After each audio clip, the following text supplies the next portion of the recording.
Hey everybody, it's Brad with the Big Family Homestead, and today this is not, I repeat, this is not a political video. So don't do it. Don't start going at each other, pro-Trumpers, anti-Trumpers.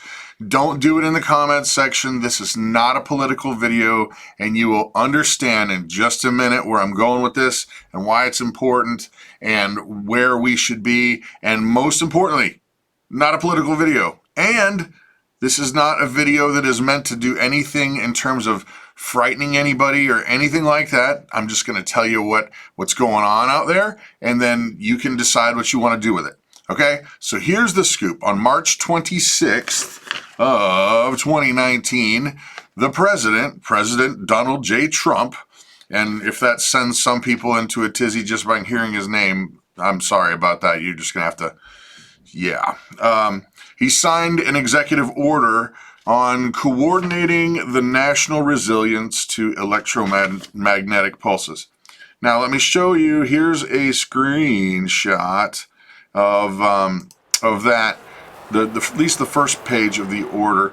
And basically, I've read through this thing, and there's a couple things that I want to point out to you guys about it and why it's important to you. I would honestly Google it, Trump the executive order on EMP, and it'll pop right up. And this is coming straight from the .gov site.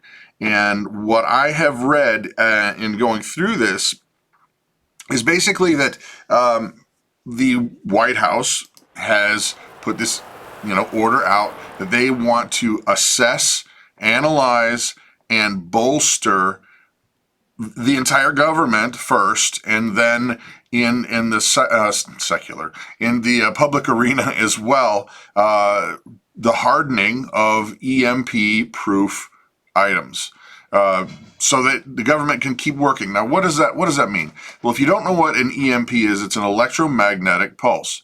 They realized what was going on when they were testing the first nuclear weapons, and what would happen is anything that had like a circuit, certain kinds of circuits would fry. Like, microchips are gone. They fry. Well, they figured it out, and they studied, and some of this stuff comes from the sun too, naturally occurring. But they realized that, holy smokes, this could be a weapon. And what they figured out was if someone were to detonate one of these things over the continental United States at a certain altitude, it would basically knock out everything that had a circuit that was like a computer chip, anything like that, for hundreds and hundreds and hundreds of miles in each direction. And so you can imagine that would cause some pretty chaotic situations, because number one, no trucking would happen, because everything's computer-based. The way that the logistics companies work, everything is computer-based, everything's satellite tracked. The trucks themselves wouldn't start. Most vehicles wouldn't start. Computers wouldn't work. Cell phones wouldn't work. All banking that would be based with computers is gone, unless it's hardened with EMP-proof technologies. Well, that would basically send us back to the Stone Age in 1 second, like bang, zoom. And not only are these things possible in terms of an enemy of the state coming and detonating one, but they are a natural occurring thing from the sun. These things happen from time to time from the sun. Well, now, why am I bringing this up? Because if it sounds like to me, Brad, if this is the craziest way that it's going to be, then why would you even bring it up? Because we're all going to be in the same boat, living like cavemen. Well, here's the thing. First of all, let's back up. I don't deal with things like this in any kind of manner of fear.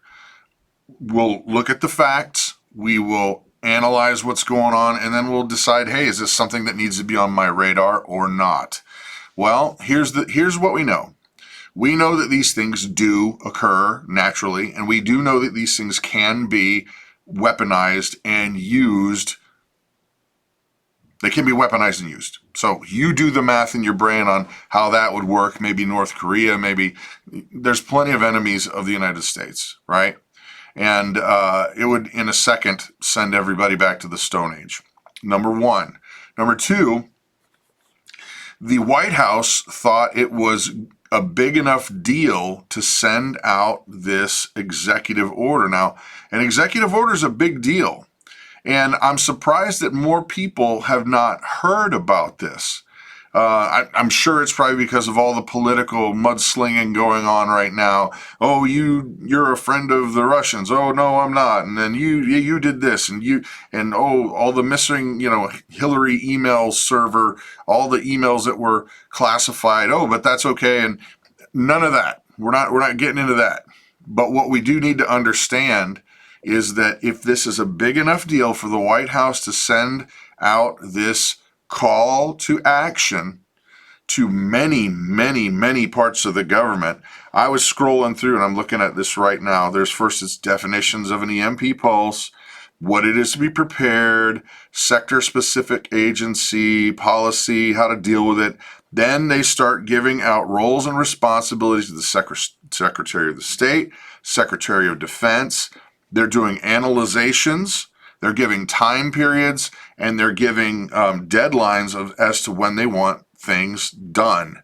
Secretary of Commerce, it's not just one area. Secretary of Homeland Security, they're analyzing, and then they're asking for timetables, and then they want everything to be bolstered and hardened. And I'm just scrolling. Understanding of the EMP, evaluating approaches to mitigate the effects of EMP, strengthen critical infrastructure to withstand the effects of EMP, improving responses to EMP, general provisions, and then there's a signature down at the bottom. Here's the scoop. What this says to me is if it's important to them, it should be at least something that's on my radar, because they don't just go, hey, by the way, spend millions and millions and millions of dollars and all of you different aspects of the government. We're going to go ahead and mess with what you're already doing and add something more to your plate. And oh yeah, by the way, it's an executive order, so I want it done now and I want it done timely. So if it's that important to them, if that's what they're thinking about, I should probably go, well, is there something in my life that I can do that would help me in the event that, a solar flare happened and now all of my computers are gone and most of my lighting is not working because I have some stuff that I've got in a little small Faraday cage, which we can talk about in the future. But, for the most part, life is completely different now, right? You're not driving anywhere for most part because most cars have the computerized, ignition and all that kind of stuff. So the reason why I'm bringing this up to you is there in your life things that you would have to have in order to sustain some degree of life? Now, what do I mean by that? Well, we can all learn how to make a fire and cook over a fire. We can all learn how to make a physical fire to heat your home if you have a wood stove or you have a way to do that. Well, that's kind of easy. But what if you're on one of those machines that helps you breathe at night? Or what if you're on a heart monitor? Or what if you need refrigerated medicines and stuff?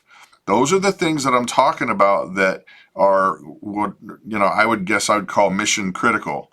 Would you be able to do okay in regular life? Sure, if the lights go out and we've got to all go to bed earlier, that's an inconvenience, but it's not gonna put anybody in 6 feet under.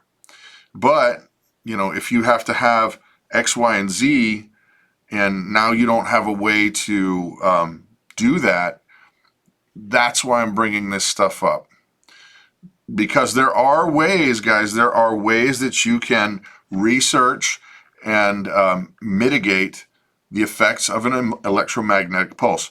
There's a thing called a Faraday cage. And I'm not going to get into the specifics of how they work other than to describe it. Basically, the electromagnetic pulse comes, and it's a cage made of wire that it basically goes around. It goes the cage needs to be grounded, and the electromagnetic pulse, that energy goes around it, around the cage, and goes harmlessly into the ground. So if you had a Faraday cage that you can build them at home. They have to be done specifically, but they can be built, and they do work. But you've got to do them specifically. So if you had something that was like mission critical to making sure that you breathed at night, that might be something you should look into, to put a second one in there. And, I'm not talking about doing this out of fear, guys. I'm talking about like the what if situations of life. These things happen. Nobody wants to think, well, a tornado will never hit my house. Well, unfortunately, it happens to thousands of people all the time.